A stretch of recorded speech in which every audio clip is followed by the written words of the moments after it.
JD, we got a survivor! It's okay, we're here to help. You seem to be in some sort of... Hey guys, what is happening? Niyat here with Film and Comics Explained, and today we'll be taking a look at the awesome 2002 action horror flick Resident Evil, which was directed by Paul W.S. Anderson, starring Milla Jovovich, Michelle Rodriguez, Eric Mabius, and James Purefoy. The film is in essence a loose adaptation of the successful horror survival video game series developed by Capcom, borrowing elements from the first two games to create a world of its own featuring Alice, the protagonist of the film series, who wakes up suffering from amnesia and stumbles down a zombified rabbit hole. Although the film was based off of the games, it is a dark hybrid of numerous stories including Return of the Living Dead and Alice in Wonderland, with references to Alice and the Queen of Hearts.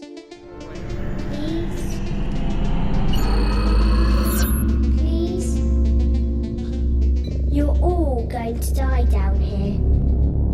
The rights for Resident Evil were purchased in 1997 by Constantin Film, who hired screenwriter Alan McElroy to write the first draft of the picture. Described as being action and horror-packed, the script was similar to the original game, but all references to the Umbrella Corporation and stars were left out. The original plot had centered around a special ops team that had been sent into the Raccoon Forest to rescue scientists from the Mansion Laboratory, featuring characters from the games including Albert Wesker, Chris Redfield, and Jill Valentine. The film also included a lot of the monsters from the games, including zombies, spiders, and modified wasps, forcing the team to fight through the horde to survive. Unfortunately, the script was ultimately rejected, and George A. Romero was hired the following year to write another draft for the company. Romero, who himself wasn't familiar with the games, made a great effort to immerse himself in Resident Evil by working with people who loved the series and understood what they were about. Even this wasn't enough to satiate the production company, who wanted to go in a slightly different direction to the games, hoping to make the film more accessible to those who didn't play them. This paved the way for Anderson to jump in, who had also been writing a script called Undead, featuring a mansion, underground labs, and genetic experimentation. Anderson then rewrote the script in 2000, including elements from his original story and the games to create a great film representation of the beloved series. While Milla Jovovich, James Purefoy, and Michelle Rodriguez were the first to be signed onto the project, Rodriguez was a huge fan of the game series and had actually asked her agent to put her name down if a film adaptation ever came into fruition. When Anderson's script was being developed, her agent contacted the director and notified him about her interest in the project, leading Anderson to write a more substantial role for her. JD, I think we got a survivor. You okay?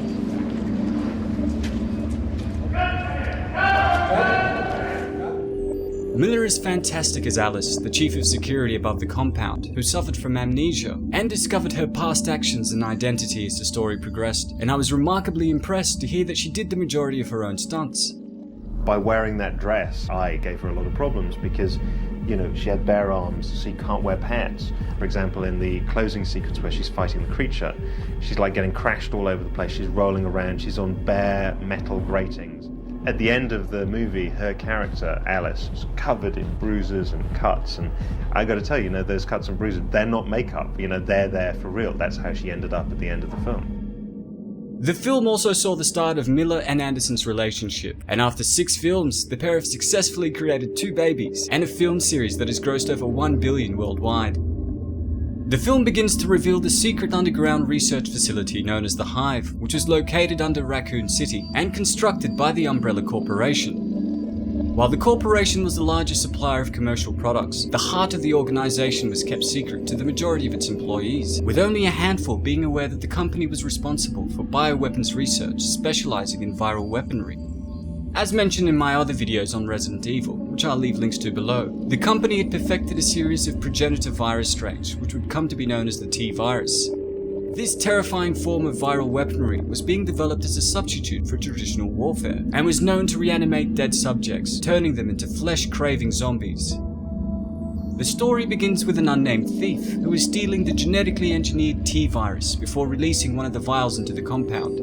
In response to this contamination, the Red Queen, which was the facility's artificial intelligence, began sealing off the Hive and killing everyone inside.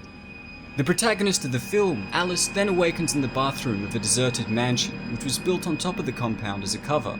Suffering from amnesia as a result of gases released by the Red Queen, Alice is then approached by a man named Matt, who claimed to be a police officer before the pair were subdued by a special ops team that had been sent to assess the catastrophe.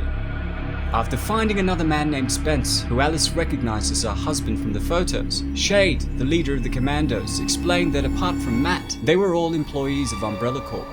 Both Spence and Alice were essentially assigned to be protectors of the entrance to the Hive, under the disguise of a couple living in the mansion, but we later found out that Spence had actually started to fall for her. Now, after taking the train from the mansion down to the facility itself, the crew made their way to the Queen's chamber, hoping to get answers. Unfortunately for the group, the Red Queen activated a laser defense system, which took out half of them, before Kaplan was able to disable her.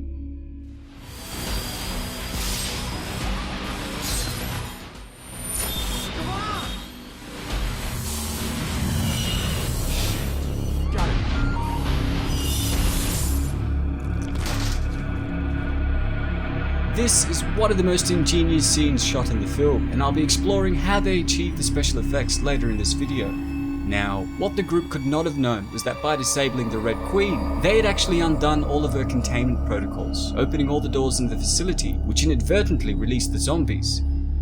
Regrouping back at the containment units, the team were then ambushed by a horde of zombies, leading to the death of JD and the infection of Rain, who was bitten trying to recover her comrade. Meanwhile, Alice began to piece together her memories and realized that she had been planning on bringing the company down by exposing what they were doing in the Hive.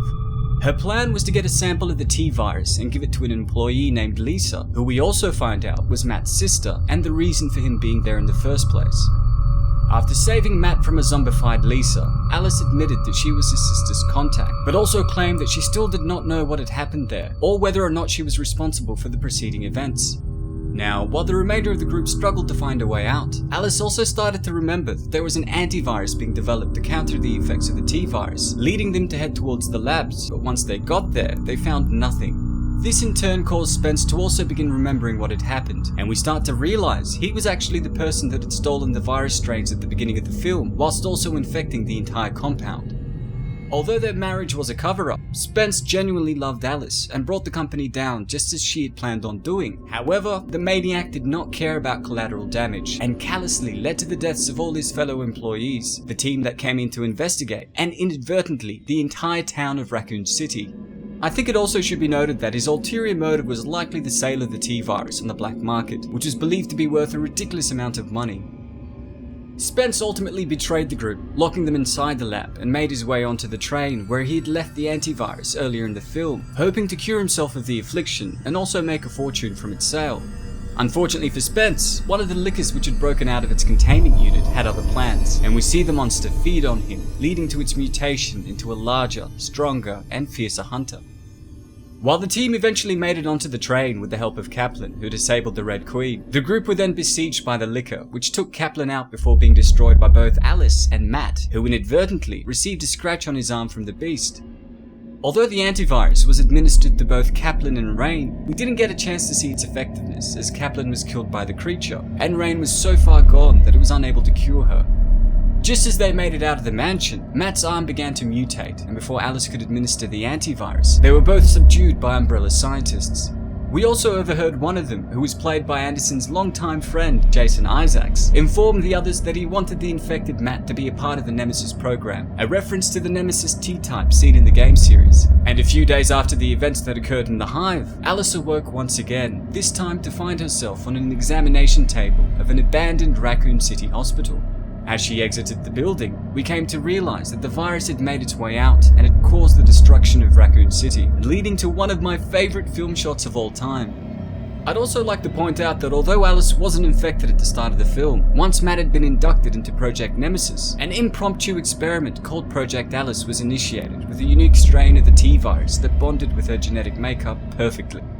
As the series progressed, we came to realize that this gave her superhuman strength, speed, agility, and a whole heap of other special abilities which I'll cover down the track.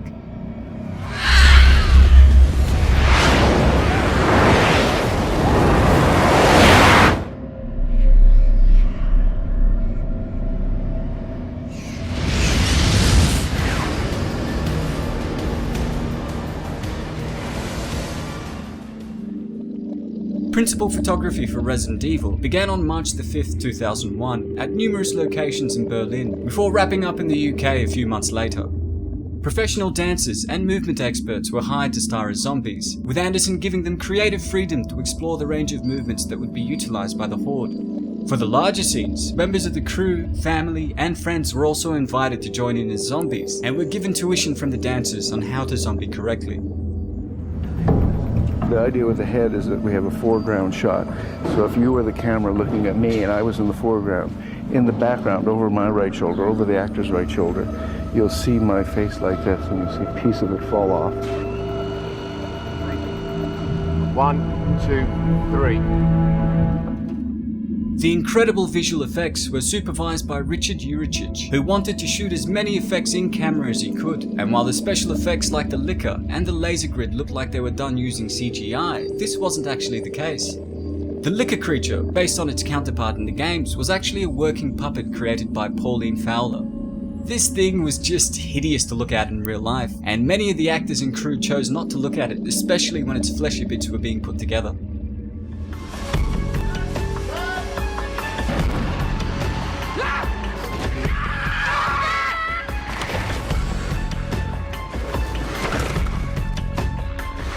Oh my god, he's just so sick and beautiful and gooey and yucky and... A full-scale cube model was made of the talented English actor Colin Salmon, which was designed to literally fall apart in front of the camera.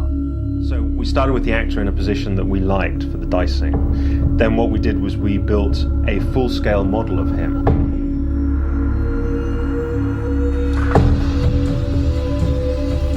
This is where his face will fall apart in the foreground. You can see the background's a little out of focus, but the idea is that now this will go out of focus and the focus will go back to the background action. I really thought that the filmmakers did a great job of mimicking a game environment, and upon rewatching the film, I also noticed that the picture begins and ends on a chess piece, symbolizing moves in a game.